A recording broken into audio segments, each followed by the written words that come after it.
I may cry and laugh at the same time today. Wow. Now that's not what we mean by going deep. It's really happy tears. So I came in with a question about how I notice I distract myself focusing on other people and, supporting them in what they want. And I can feel this roaring voice coming through me to, it's time for me to focus on my passion. The roaring voice is not exactly saying that. It's close. First of all, there is a roaring voice because your desire is very strong. But what the roaring voice is saying is, before you can help someone else, you have to hook up to the helpful stream, which means you have to be selfish enough to figure out where that is. And sometimes the people around you, with all their wants and needs and desires and beliefs and many helpful things too, sometimes they just distract you. And so that feeling that you keep having is that it's time for me to take care of myself isn't because it's not lovely to help others. It's because you just got to do that first.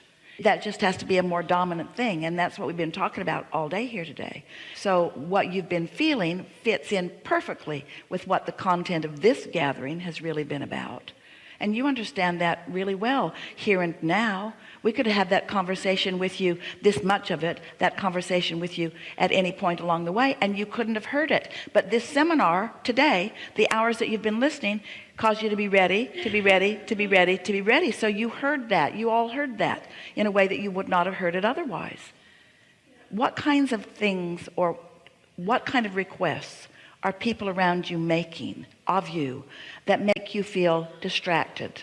I think it's just starting at such a young age of that consistent dependency from family. Yeah, but you said just now something was on your mind. What is it? What are others asking of you that you feel is distracting you from what you really need to be about right now? What are they asking? Or are you just making it all up? Is it a perception that you have that has no valid basis? I think it's a belief that just kind of... A belief? Well, a belief's a thought you keep thinking. So jump into that belief somewhere and tell us what it is. I believe that I need to what? I believe that I need to take care of other people before myself. That's... Because it's better to give than to receive? Because it's more comfortable to give than to receive. Okay, now let's just stop there for just a little bit. It's more comfortable to give than to receive because I believe that giving is good and receiving is bad. Yeah. Stay there for a minute. Because giving makes others say, oh, thank you, thank you, thank you. And receiving makes others say maybe something different. Have you been taught that it's selfish if you receive, but it's nice if you give? Well, culturally, just being Middle Eastern, yeah. Cultural? Absolutely. Okay, what does the culture teach? It's women take care of the husbands and really serve the man, and it's a very self-sacrificial culture. And I pulled Well, now away. don't get too carried away. Yeah. Don't get too carried away because everyone can hear it and maybe relate a little bit. But let's not call it cultural. Let's call it sort of human. Almost everyone who comes together with almost everyone. Now we get it that in some cultures there's a deeper stream of consciousness like that, but isn't every relationship kind of like that? I want you to give to me and I want to give to you, just to some extent. Now the reason that we want to start here in a more basic place is because when you said it feels better, you did say that, didn't you? It feels better to give. Yeah. If it's feeling good, if there's satisfaction in it, then you must be onto something. And we don't need to talk about whether the culture is right or wrong, but if in the moment of giving it feels good, then you must be onto something. So let's talk about why, just like in the last segment. Let's talk about why that feels good. So we brushed on this earlier, but you're really going to get this. We know you understand because we never stop talking about it, that as you are living life, knowing what you don't want and knowing what you do want, you are asking. Step one. And that source is answering, step two. And then that all day we've been talking about how you have to get into the receiving mode in order to let in what you've asked for, that source is already lined up. When you're in that receiving mode, so think about when you're in the receiving mode, how do you think source finds a way of giving to you or others. Are you seeing any angel pipes? Is there a conveyor belt from heaven? Stand in this line. This is the receiving line. Step 2 is coming right down this pipeline right here. And you just stand right here with your little whatever it is and get yours. We're being absurd, we know, but it's not coming in like that. So how is it that the exchange is happening? Doesn't the good that comes to some come through others? We haven't said this in previous written books.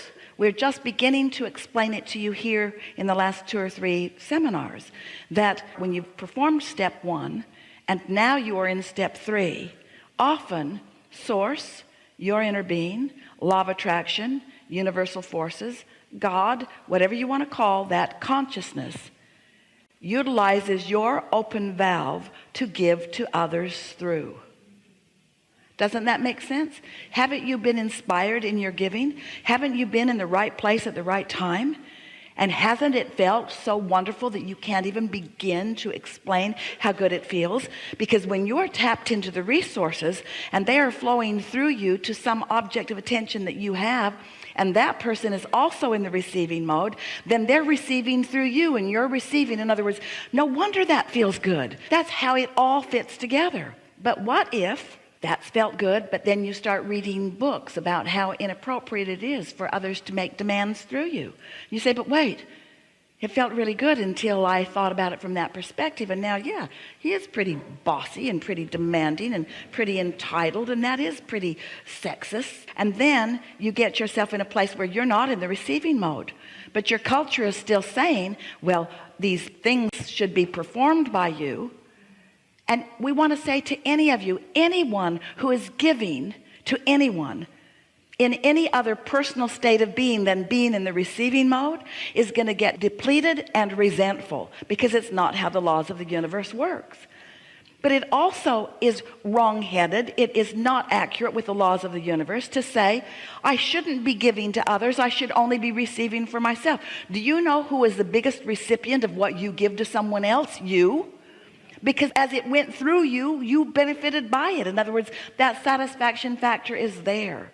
So you might want to ask yourself, am I a giver or a taker? That's the way humans lay it out. Am I a giver or a taker? Well, if you are human, you're some of all of that. And sometimes you're on the receiving end and sometimes you're on the giving end. But if you have practiced understanding what the art of allowing is, if you've practiced being in the receiving mode so that you're predominantly in the receiving mode, then the universe will utilize you in all kinds of different ways in order to be at the right place at the right time to assist someone else in this and that and the other. And then it doesn't feel like a giver and a receiver. It feels like a co-creator who is rendezvoused. It feels like co-creation at its best, because you can't be joyful in your gift of giving, which at the core of you is there, if you're not giving.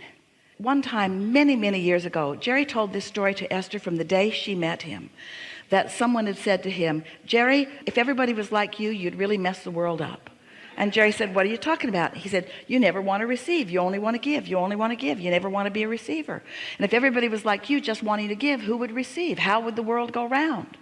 Well, Jerry thought that was a kind of funny way of looking at it, and he didn't understand it when he was saying it to Esther, and Esther didn't understand it when he was saying it to Esther. But now you are understanding it here today, aren't you? And so, of course you want to be a giver, but you can't be a giver unless you are a receiver. And so what that roaring voice has been saying to you is, you got to get into the receiving mode, which you translated in, I got to let it in for me, not for them. No, that's not what you're hearing. I got to let it in for all of us before I can give it to anyone, you see. Isn't that nice to know? Now, it might be, because sometimes you're co-creating with others who don't know this. You just learned it, didn't you? So it's a pretty good chance that hardly anybody you know knows what you just came to know. So let's say that you're co-creating with someone who really isn't thinking about that, and they're mostly in the receiving mode. But let's say that you're with somebody who maybe mostly isn't in the receiving mode. Maybe it's a long-term relationship. Maybe it's somebody that you're just with right now for whatever reason. And that person, instead of being in the receiving mode, is in a demanding mode, in an entitled mode. And they're looking at you as the vortex through which their satisfaction must come. Well, that doesn't feel good to you. And sometimes you just can't run away. You have no choice other than to be there. But at least understanding it helps you to know.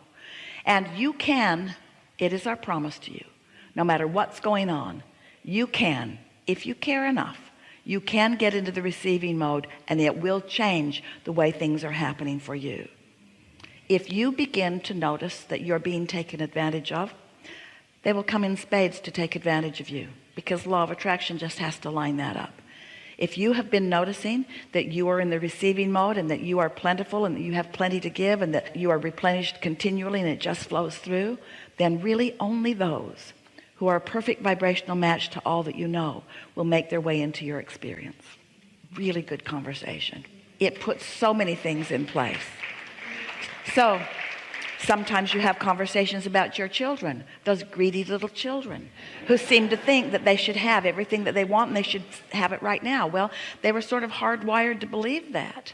But what went wrong is they believe that you are the vortex through which it all flows. And at first, you encouraged that because you liked that.